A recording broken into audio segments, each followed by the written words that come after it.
da iawn I chi gyd a chroeso i'r oedfa foreol ar fore hyfryd o haf, bwyd I fod yn teimlo yn hafaidd iawn. Hyfryd I weld chi. Lovely to see you all, members, friends, visitors, rai o ochrau Llambed. Hyfryd I weld chi y bore yma a rai sy'n ymuno â ni fel arfer dros y Facebook a YouTube.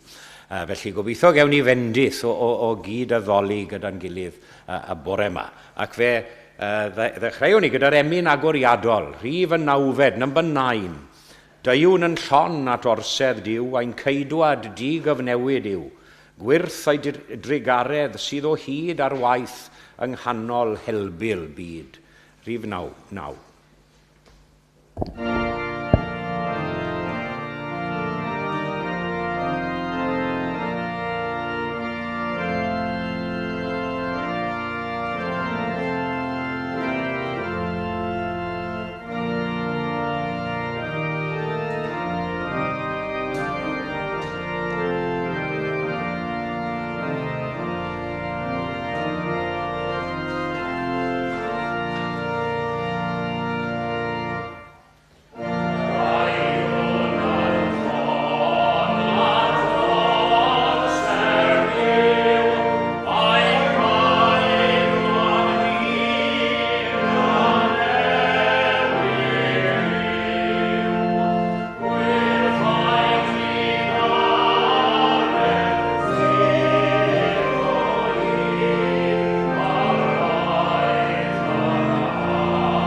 Dwi'n troi at lythyr Paul at yr Effesiaid ar gyfer ein darlleniad ni y bore yma, bedwaredd benod ac adnodau 1 I 16.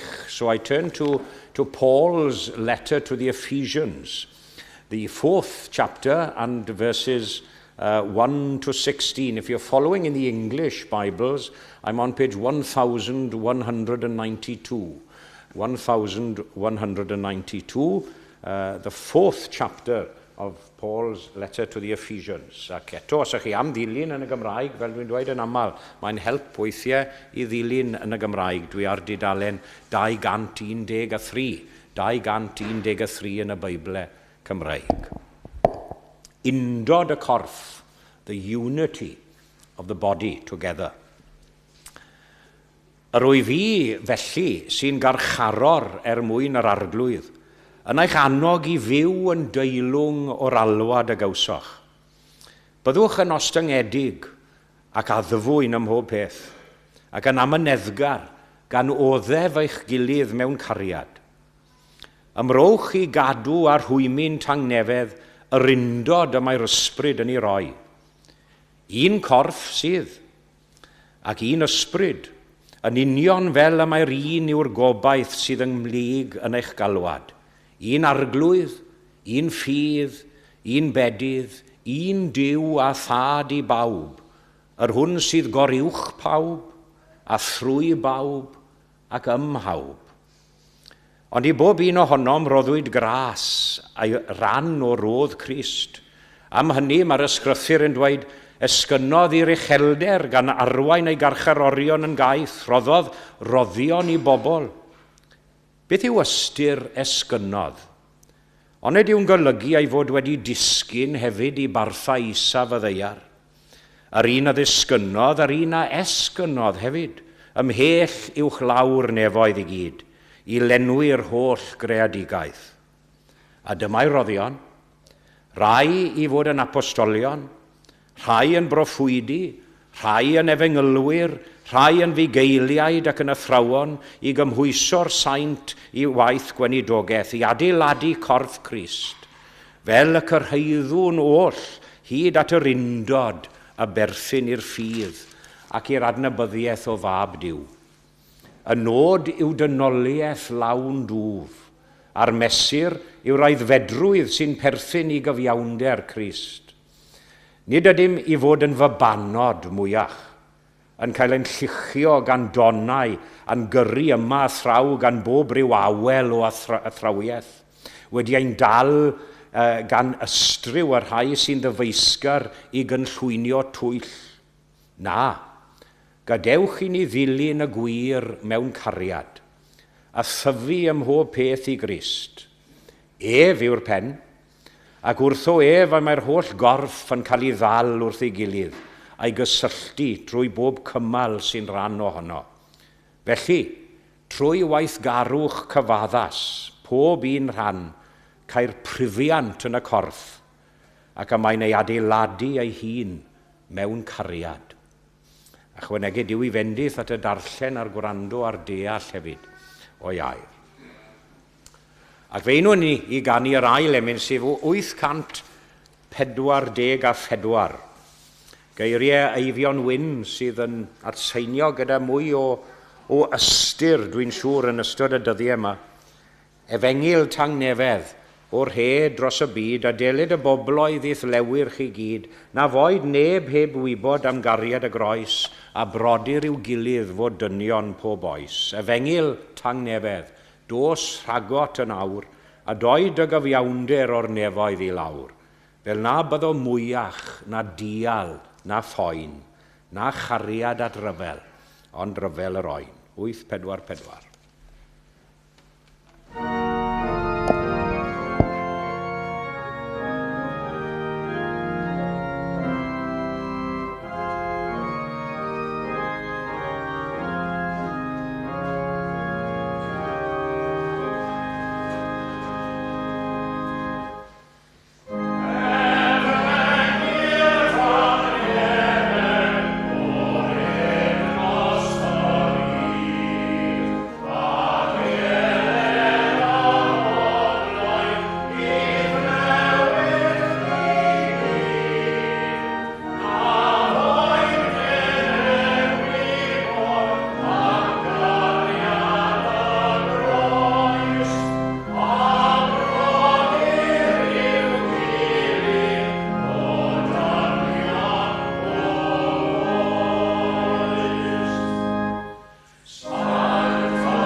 cariad o drafel, ond rafel o roen.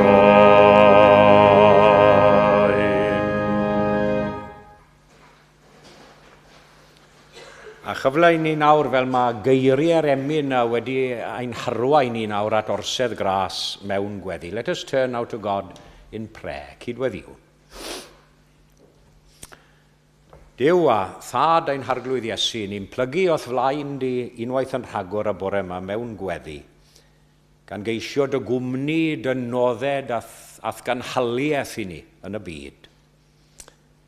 Diolchwn i ti am ein dwy'n ynghyd fel hyn, fel dy bobl di. A diolch am gyfle i gydnabod i fel ein noddfa a nerth cymorth hawdd ei gael mewn cyfyngder fel mae'r salmydd gynt yn dweud. Loving God, as we lift up our voices in praise this morning, praise and thanksgiving, we also come before you confessing that we do not always walk in your ways. We are often distracted, divided, and slow to love as you have called us to love each other. Forgive us now in the many ways we have failed you in our thoughts, in our words, and in our actions.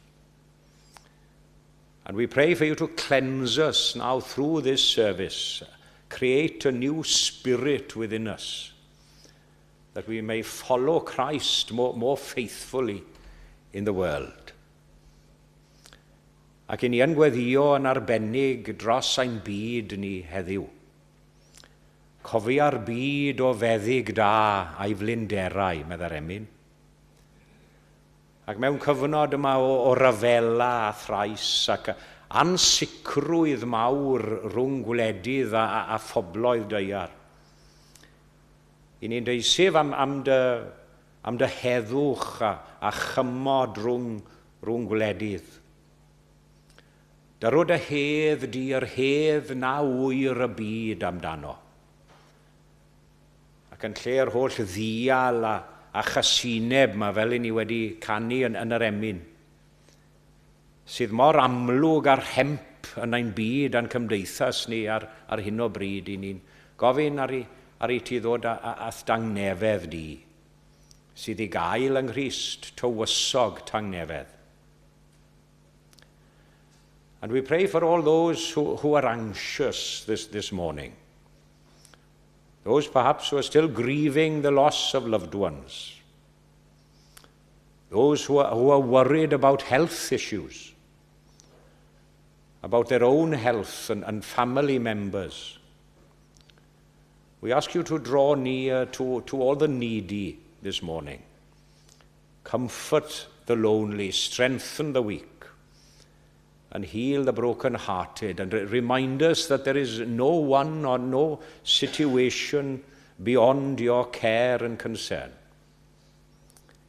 A nature in us, nurture in us as well, nurture a deeper compassion for our neighbours, whoever they may be, whether near or far in the world. I ni'n gofyn am dy fendith di dros dy eglwys di ar y ddeiar, dy eglwys yn y lle hwn, ac i ni meddwl am eglwysi Cymraeg eraill Llundain, lle mae'r efengil yn cael ei phregethu yn yr iaith Gymraeg. Ac yna am dy eglwys di yn fyd eang hefyd. Una ni fel dy bobl, fel un corff, fel i ni wedi darllen yn yr Effesiaid na. A hynny mewn cariad a gwirionedd. Helpa ni gyd nawr i fod yn dystio'n ffyddlon i neges yr efengil. Yn disgleirio yn y byd lle mae yna gymaint o dywyllwch ar hyn o bryd. Ro ddewrder i ni lefaru i lefaru gobaith wrth fyd sydd yn anobeithio yn aml. I weithredu'n gyfiawn ble bynnag gwelwn ni anghyfiawnder,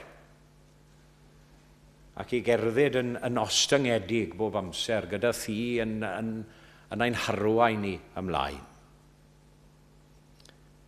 And as we continue to worship you this day, this morning and this evening, in this evening's communion service, we ask you to open our hearts and minds to your voice, to what you have to say to us now through the words of the scriptures, through the words of the hymns.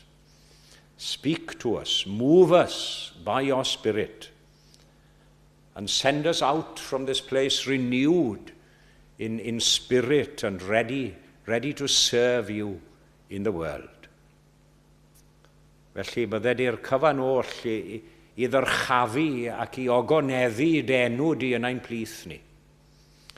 A thrwy hynny fod o fendith i ni ein hunain hefyd. Cyflwyno ein gweddiau cyhoeddus fel hyn ynghyd a holl ddyheadau cudd ein cylonau ni. Yn enw ac yn haeddiant Iesu. Amen.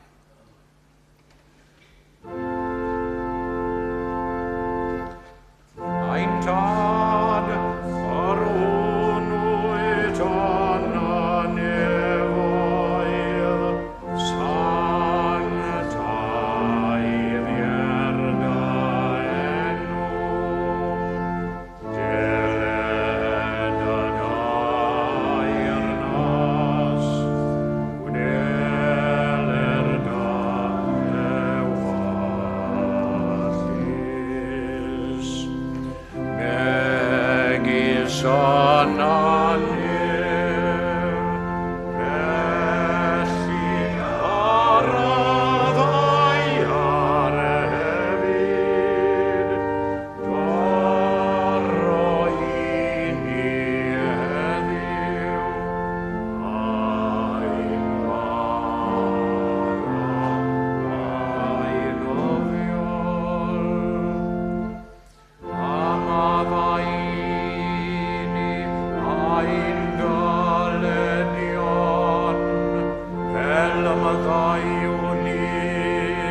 ein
Wel, croeso cynnes i aelodau i gyfeillion ac i ymwelwyr ein hoedfa, gan gynnwys y sawl sy'n ymuno yn ni'n rhithiol.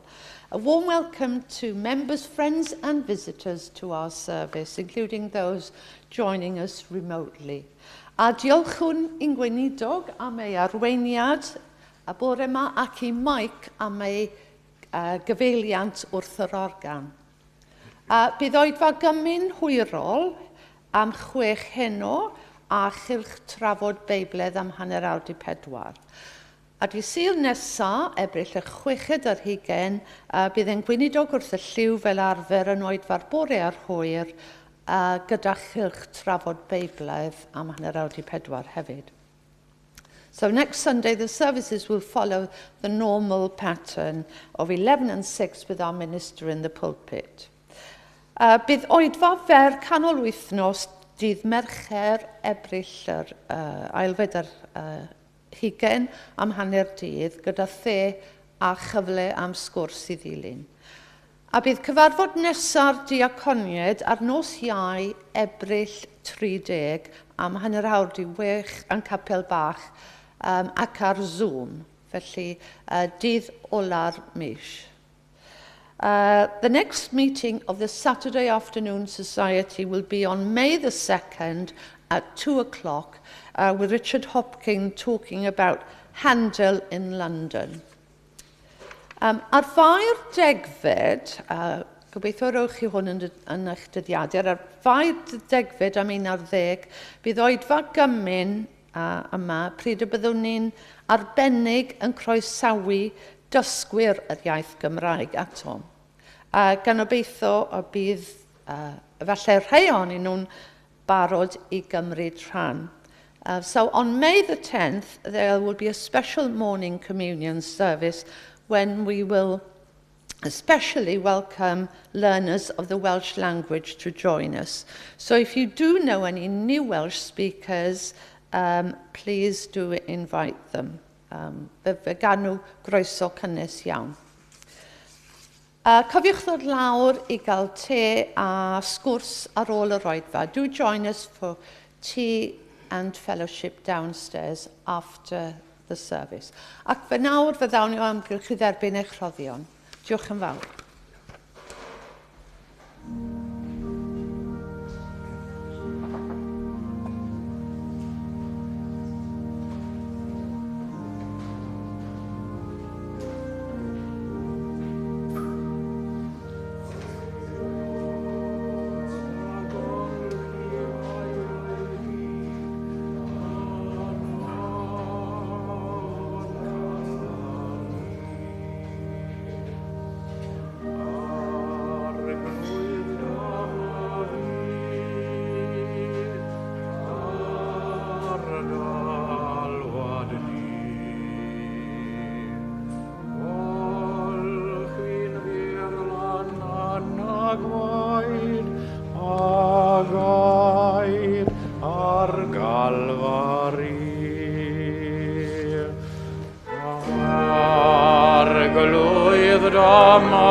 Yn dilyn mlaen o gyhoeddiad am oedfa dysgwyr, as I say, following on from that, make a note of that special service on the 10th of May, and if any of you would like to take part, I'll be having a word with one or two, but it's always better to have beth yw gwir feddolwyr?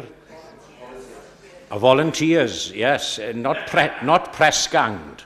But it's always better to have a volunteer rather than a press gang person. But as I say, I will be having a word with some of you, hopefully, to take part. But if you would like to as well, come and see me or anyone else. Diolch. Felly, fe ganwn ni gyda'n gilydd yr emyn nesaf 575. Disgu yn Iesu o'th gynteddoedd, lle mae moroedd mawr o hedd. Gwel bechadur sydd yn gryddfan ar y mylon oer y bedd. Rwy'n brofi pethau nad adnabu'r byd. Geiriau y per ganiadydd ei hun.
un Duw a thad I bawb, yr hwn sydd goriwch pawb, a thrwy bawb ac ymhawb. One God and Father of all, who is over all and through all and in all. Bues I yn Aberystwyth yn ystod yr wythnos ddiwetha hon mewn cyfarfodydd Cyngor Unedig y Byddwyr Cymru, a fe ddewises I geiriau eraill, nid yr adnod yma, ond geiriau eraill o'r un benod o lythyr Paul at yr Effesied, fel rhan o ddefosiwn ar gyfer y cyfarfod hwnnw. Felly y cyrhaeddwn oll hyd at undod a berthyn I ffydd, ac I adnabyddiaeth o fab Duw, until we attain the unity of faith and of the knowledge of the Son of God. Ond oedd fyfyrio dros y geiriau yna'n rhoi rhyw fath o sbardun I fi I fy mlaen a llunio pregaeth ar gyfer yr adnod arall. We live in a world that's increasingly fractured and broken, don't we? I don't need to say that, obviously, this morning. Countries and nations at odds against each other, to say the least. Local communities as well, divided over many issues. And even families with strained differences. And all we seem to hear on the news is the clangor of war and conflict, political unrest breeding suspicion between different factions, cultural tensions, hardening hearts toward each other. Ac mewn moment felly, yn ein hoes ac yn ein hamser ni, mae hen eiriau'r apostol Paul, geiriau sgrifennwyd miloedd ar filoedd, 2000 o flynyddoedd yn ôl, yn ein cyrraedd ni heddiw, ac yn atseinio, siwr o fod yn ein clustia ni, nid fel rhywbeth hynafol o'r gorffennol, ond fel rhywbeth byw a real, amserol, yn ein hoed a'n hamser ni yn 2026. Un Duw a thad I bawb, yr hwn sydd goriwch pawb, a thrwy bawb ac ymhawb. One God and Father of all, who is over all and through all and in all. Now, this isn't just a theological statement. I'd consider it a call to the whole of humanity. A call to rethink how we see each other. If there is one God and one Father, then humanity isn't a scattered accident, it's a shared family together. And if that is true, then this unity that's talked of here in the scriptures, this unity isn't something optional, dyw e ddim yn rhyw fath o optional extra, add on. It's the very heartbeat and centre of the gospel. Chymod weithiau, mae'n rhaid I mi bendroni dros fy mhennau, neu fy mhwyntiau yn y bregaeth. Ond mae'r cyfan wedi rannu'n daclus yn dri y bore yma, dyw e? Gan yr apostol ei hun. Duw goriwch pawb, Duw trwy bawb, a Duw ymhawb. Yeah? So let's consider this truth today in 3 sections, as laid out for us. As I didn't have to think about my headings this morning, laid out for us by Paul himself. God over all, God through all, and God in all. Felly Duw goriwch pawb, God over all. To say that God is over all, I'd say, is to declare his sovereignty over everything. He reigns over every geographical border, every government, every ideology. No power on earth, however loud their rhetoric can be, however violent their actions are, none of them can dethrone God. That's the thing.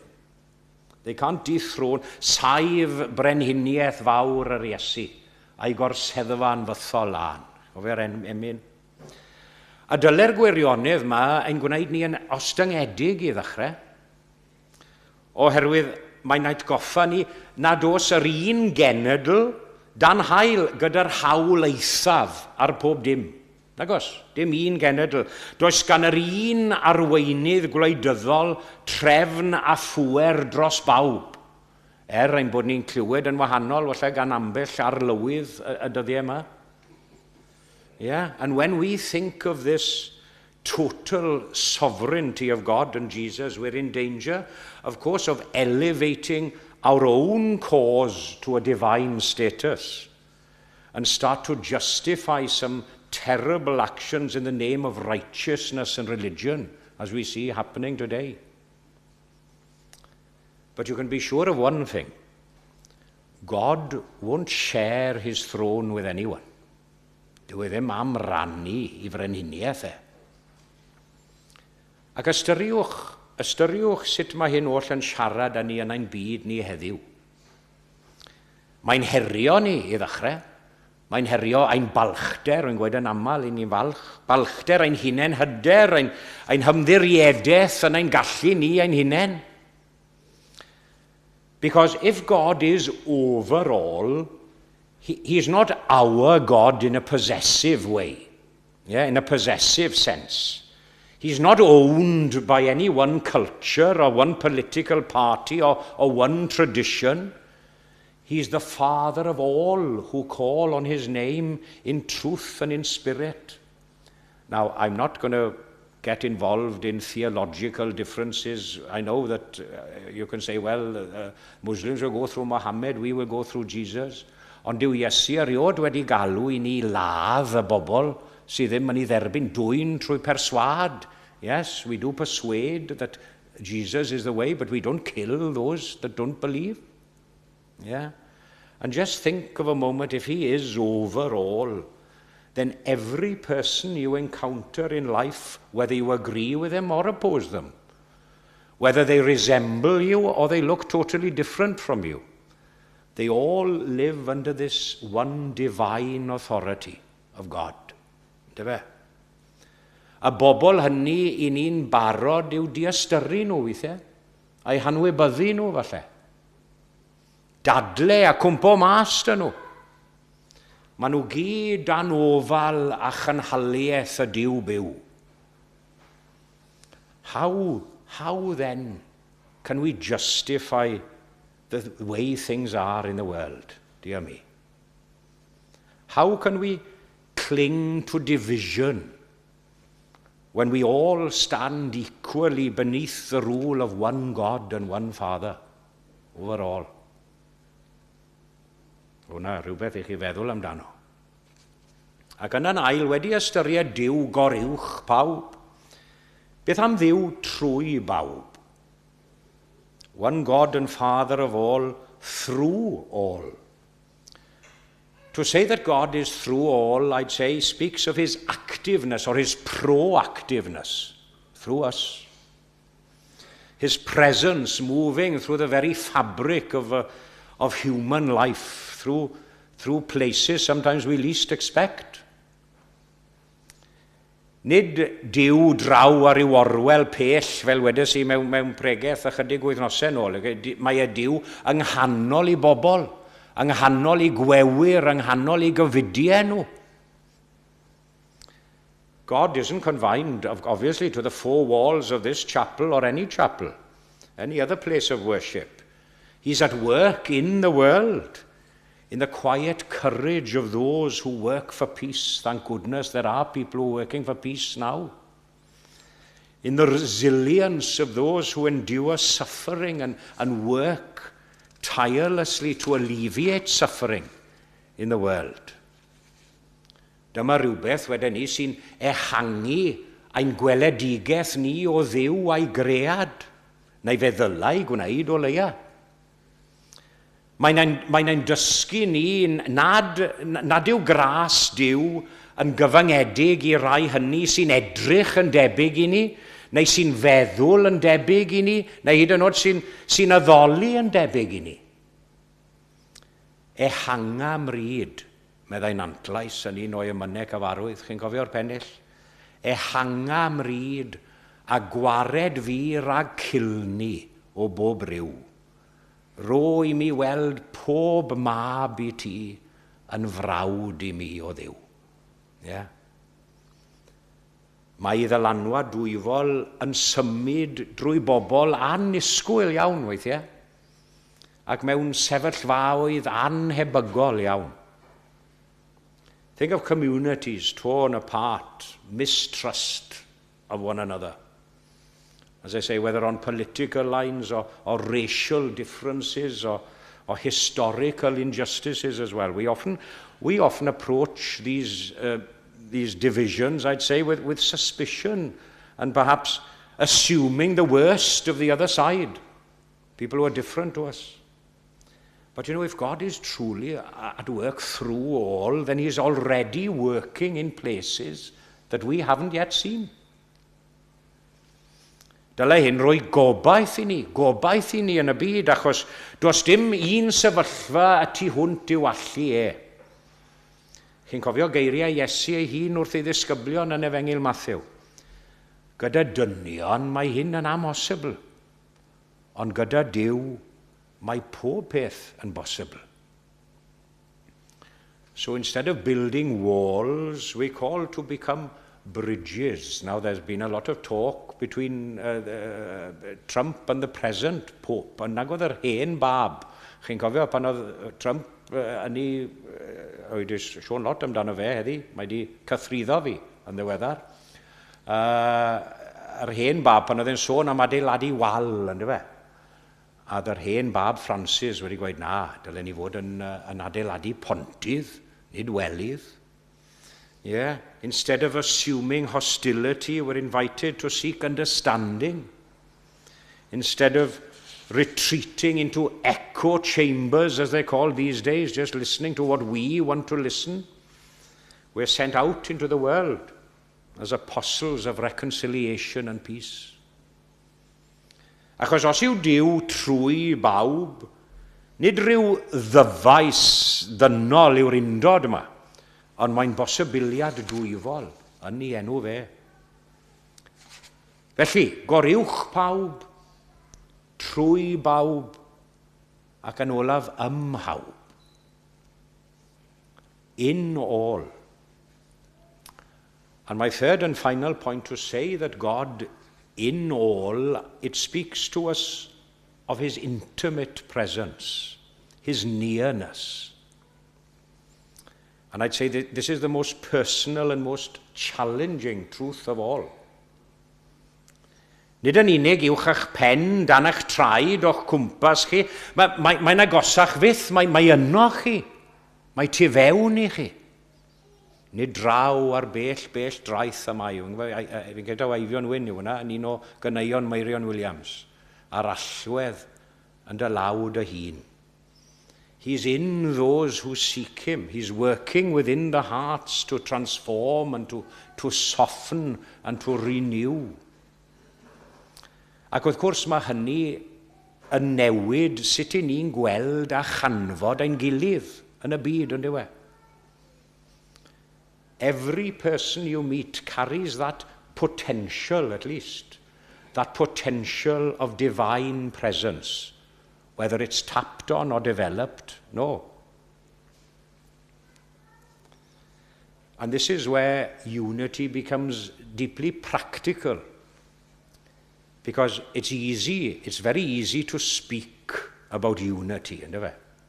Mae'n rwydd i siarad am lot o bethau, rwydd iawn. But it's much harder to live it out in our lives, in our daily interactions with people who we may not get on that well with, naturally. But if God is in all, then how you treat others becomes a matter of great spiritual significance. Pan siaradwn ni falle'n gas, weithiau, un gen figen yn gallu. Mae'n tristau y Duw hwnnw sydd yn dyheu amdano ni i fyw yn gytun, i fyw gyda'n gilydd, mewn heddwch. When you harbor bitterness, when you refuse to forgive, you close the door on His transforming grace within your lives. But when you choose kindness, dear me, something extraordinary happens. When you extend compassion to indifference, when you listen instead of reacting in a confrontational way, sometimes some will say, well, I've got a short fuse. When you forgive instead of retaliating, you become a vessel of God's presence in the world. And in a world today so marred and marked with anger and suspicion, I'd say that such acts are nothing short of revolutionary, a true revolution. Ac wy'n dychwelyd at y pêl olaf Paul ar ddiwedd y benod hon o'i lythyr at yr Effesiad, y pêl sy'n atseinio trwy'r canrifoedd gydag angerdd anghyffredin wedyn ni. Byddwch yn dirion wrth eich gilydd. Wy'n hoff iawn o'r adnod yna. Byddwch yn dirion wrth eich gilydd, yn dyner eich calon. Be kind to one another, tender-hearted, forgiving one another even as God in Christ has forgiven you. That's Paul's closing appeal at the end of this chapter of Ephesians. A nid rhyw gyngor sentimental mae hwn. Mae'n orchymyn. Mae'n orchymyn. Gorchymyn oddi wrth Dduw ei hun i bob yr un ohonom ni. Wedi wreiddio yn ei gymeriad a'i natur ef ei hun. If there is one God and Father of all, over all, through all, and in all, then division is a contradiction of faith. Hatred is a denial of our shared origin as people of his creation.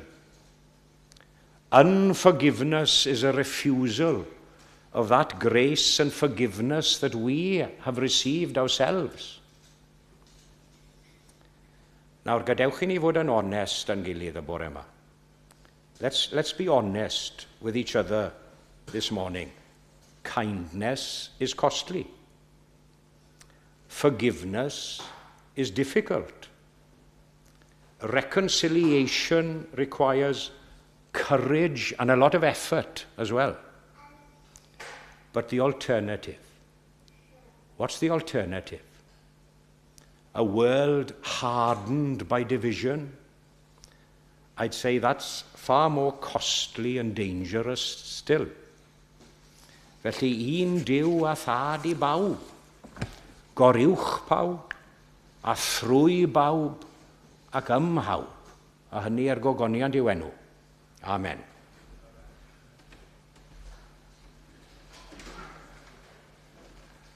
Ac fe ganwn ni gyda'n gilydd I ddiweddu, 762, 762, am fod fy Iesu'n fyw, byw hefyd fydd ei saint, gorfod dioddef poen a bryw, mawr yw ei braint. Bydd melys glanio draw nôl bod o don I don, ac mi ro ffarwel maes o law i'r ddeiar hon, 762. Yes,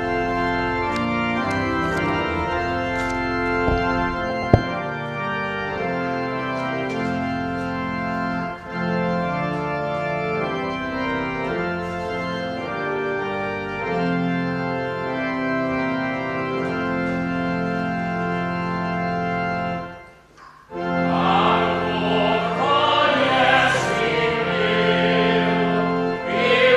will.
Awn ni roi ein gofal nawr i'r arglwydd. Let us commit ourselves to God in prayer. Un Duw a thad i bawb, yr hwn sydd goriwch bawb, a thrwy bawb, ac ymhawb, ac yn awr bydde di ras ein harglwydd ni Iesu Grist, a chariad Duw, a chymdeithas yr ysbryd glân, i aros gyda ni, ac i weithio ynom ni a thrwom ni, o'r awr hon hyd yn oes oesoedd. Amen.